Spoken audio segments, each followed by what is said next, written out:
नमस्कार दोस्तों, आप सभी को इस सेल के सीरीज में स्वागत है। आज हम लोग पढ़ेंगे राइबोसोम के बारे में। इसके पहले हम लोग माइटोकॉन्ड्रिया, अंतःद्रव्य जलिका और लाइसोसोम के बारे में पढ़ चुके हैं और उसके थ्रू पीवाईक्यू जितने भी हैं उसके बारे में डिस्कस कर चुके हैं। आज हम लोग राइबोसोम के कार्य संरचना के बारे में जानेंगे और इसके लिए जो भी क्वेश्चन पूछे गए हैं सभी के बारे में हम लोग डिस्कस करेंगे। तो राइबोसोम को यहाँ पे पिक्चर है, ये देख सकते हैं ये किस प्रकार से है। पहला नंबर तो ये है कि इसके ऊपर कोई भी झिल्ली नहीं है, इसलिए झिल्लीबद्ध होता है, मतलब कि इसके ऊपर झिल्ली नहीं होते हैं। इसका काम है प्रोटीन को संश्लेषित करना। तो प्रोटीन को ये बनाता कैसे है? तो प्रोटीन को जो सबसे छोटी इकाई होते हैं जिसको अमीनो एसिड बोलते हैं, वो अमीनो एसिड को जोड़ जोड़ करके ये प्रोटीन का निर्माण करते हैं। ये अमीनो एसिड आते कहाँ से हैं? तो कुछ ये अमीनो एसिड 20 अवयव से बनकर मिलकर के बनते हैं। 10 जो शरीर के अंदर रहते हैं और 10 बाहरी से लेते हैं जिसको भोजन से प्राप्त करते हैं। ये किस प्रकार से अमीनो एसिड को ला रहा है और कैसे बना रहा है, तो हम लोग समझेंगे कि किस प्रकार से करता है। पहला है आरआरएनए।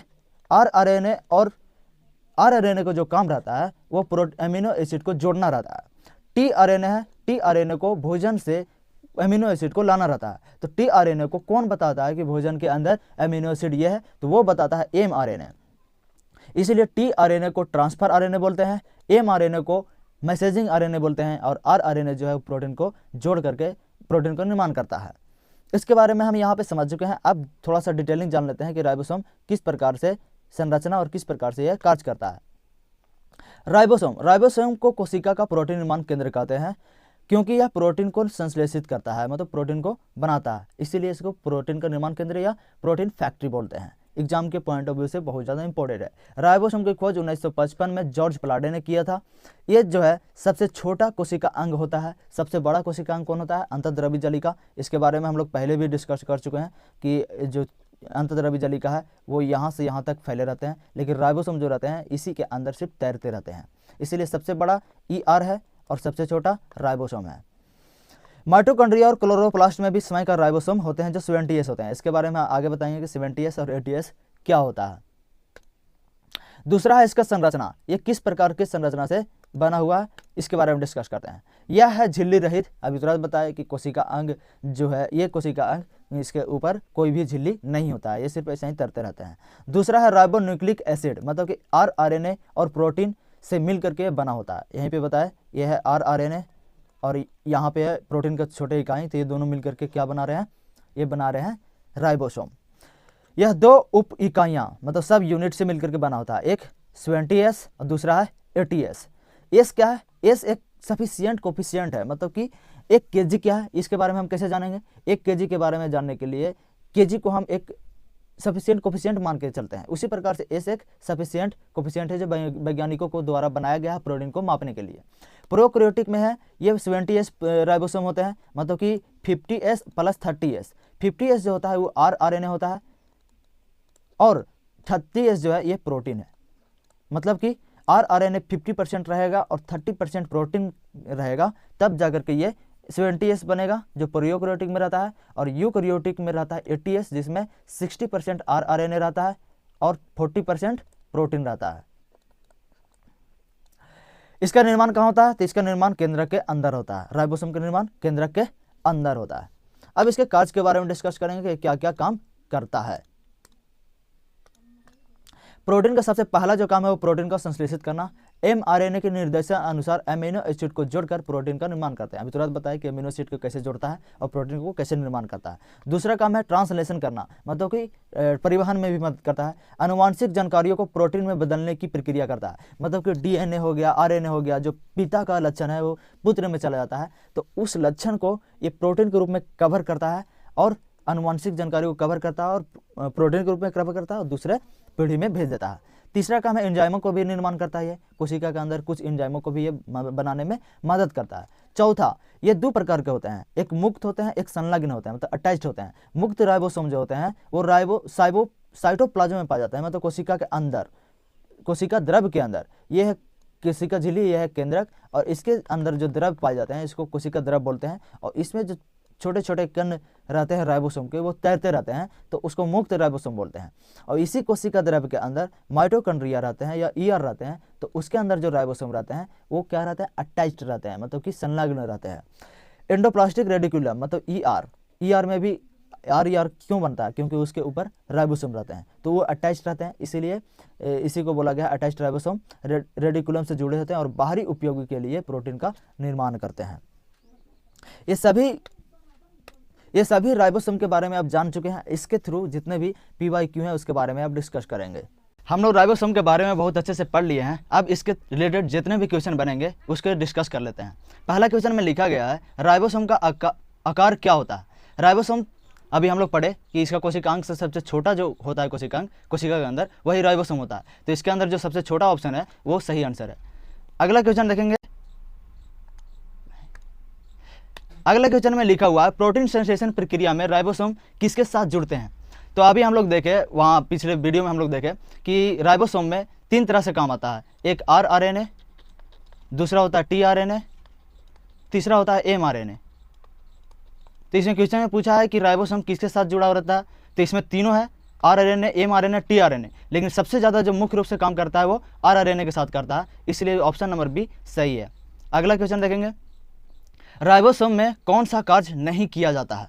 राइबोसोम का कार्य जो होता है उसमें 3-4 कार्य होते हैं, उनमें पढ़ेंगे कौन कौन है। प्रोटीन को निर्माण करना ये होता है, सेल विभाजन नहीं होता है, ट्रांसलेशन करना ये होता है, न्यूक्लियस में निर्माण करना, ये भी न्यूक्लियस के अंदर प्रोटीन का निर्माण करता है ये होता है, लेकिन सेल का विभाजन नहीं होता है, इसलिए ऑप्शन नंबर बी सही आंसर है।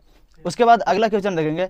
राइबोसोम किसे प्रोटीन कारखाना कहा जाता है? राइबोसोम को किसे प्रोटीन कारखाना कहा जाता है? न्यूक्लियस, माइटोकॉन्ड्रिया, राइबोसोम या एंडोप्लाज्मिक रेडिकुलम। प्रोटीन का कारखाना किसे कहा जाता है? तो इसमें राइबोसोम को कहा जाता है। यहाँ पे थोड़ा सा क्वेश्चन में गड़बड़ी दिखा गया है, गड़बड़ी है, राइबोसोम यहाँ पे नहीं लिखना चाहिए, लिखना चाहिए कि राइबोसोम मतलब किसे प्रोटीन का कारखाना कहा जाता है, तो राइबोसोम का कहा जाता है। आगे वाला क्वेश्चन देखेंगे इससे रिलेटेड। राइबोसोम में कौन सी प्रक्रिया होती है? राइबोसोम में 3 की प्रक्रिया होती है। एक प्रोटीन को संश्लेषित करना, दूसरा ट्रांसलेशन करना। तो इसके अंदर ट्रांसलेशन जो है वो सही आंसर है। ट्रांसलेशन का मतलब होता है कि जो भी आनुवांशिक गुण होते हैं वो अपना प्रोटीन में पैक करते हैं और वो एक पीढ़ी से दूसरी पीढ़ी में भेजते हैं, तो इसलिए ट्रांसलेशन जो है वो सही आंसर है।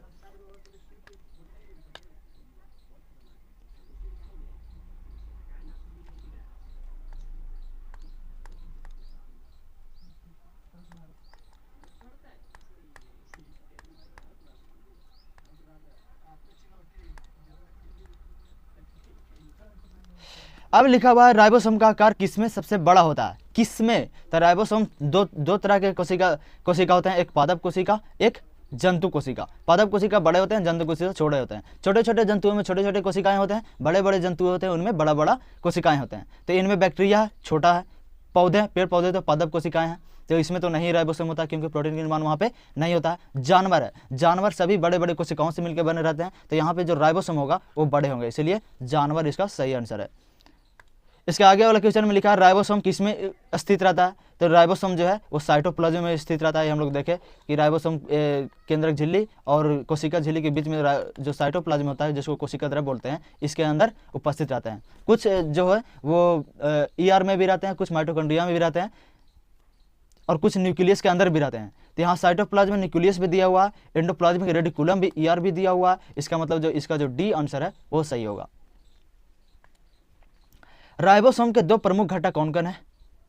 2 प्रमुख घटक, एक बड़े और एक छोटे उपकरण। मतलब कि जो छोटे छोटे रहते हैं राइबोसोम वो अटैच रहते हैं और जो बड़े बड़े रहते हैं वो साइटोप्लाज्म में रहते हैं। तो इसका जो सही आंसर होगा ये बड़े और छोटे उपकरण ही होंगे। उसके बाद है राइबोसोम का कौन सा हिस्सा प्रोटीन का निर्माण करता है? तो राइबोसोम के अंदर हम लोग पढ़े कि कौन सा हिस्सा रहता है, तो वो रहता है rRNA, इसलिए ऑप्शन नंबर ए सही है। आगे वाला क्वेश्चन है राइबोसोम की संरचना किस पर निर्भर करता है? राइबोसोम की जो संरचना है वो RNA और प्रोटीन पर निर्भर करता है, क्योंकि अभी हम लोग देखें किससे निर्भर करता है, शर्करा पर तो नहीं, DNA पर नहीं, सेलुलर ऊर्जा पर भी नहीं, इसीलिए ऑप्शन नंबर बी सही है। उसके आगे वाला क्वेश्चन है किस प्रकार के राइबोसोम को निःशुल्क राइबोसोम कहा जाता है? राइबोसोम हम लोग बताए कि 2 तरह के होते हैं, एक होता है जो अटैच रहता है, एक स्वतंत्र रूप से रहता है। स्वतंत्र रूप से साइटोप्लाज्म में रहता है और जो अटैच रहता है वो रहता है एक माइटोकॉन्ड्रिया पर, एक रहता है जिसको ER बोलते हैं, अंतःद्रव्यी जलिका पर। तो ये अटैच रहते हैं, वो निःशुल्क नहीं रहते हैं, इसको कुछ चुकाना पड़ता है, लेकिन जो साइटोप्लाज्म में रहते हैं वो निःशुल्क रहते हैं। तो यहाँ पे लिखा गया जो एंडोप्लाज्मिक रेटिकुलम से जुड़े रहते हैं, नहीं, ये गलत होगा। जो माइटोकॉन्ड्रिया में पाए जाते हैं, ये भी गलत होगा। जो स्वतंत्र रूप से साइटोप्लाज्म में होते हैं, बिल्कुल सही। इसलिए ऑप्शन नंबर जो सी है वो सही आंसर है। राइबोसोम की संरचना किसका योगदान होता है? राइबोसोम की जो संरचना है उसमें किसका योगदान होता है? तो mRNA का भी होता है, RNA का भी और tRNA का भी। इसलिए ऑप्शन नंबर डी सभी होगा। हम लोग अभी जान चुके हैं इसके बारे में अच्छा से। राइबोसोम में प्रोटीन संश्लेषण के दौरान किसका योगदान होता है? तो सबसे ज़्यादा योगदान तो RNA का होता है, लेकिन तीनों का भी योगदान मानेंगे, इसलिए ऑप्शन नंबर डी सही होगा, सभी। तो हम लोग इससे रिलेटेड सभी क्वेश्चन के बारे में डिस्कस कर चुके हैं। और भी क्वेश्चन बन सकते हैं, बट जितना बना पाए हैं हम उतना बनाए। इससे जो भी क्वेश्चन बनेंगे एग्जाम के पॉइंट ऑफ व्यू से सही है। अब इसके आगे वाले वीडियो में हम लोग आगे के कोशिका अंग के बारे में पढ़ेंगे।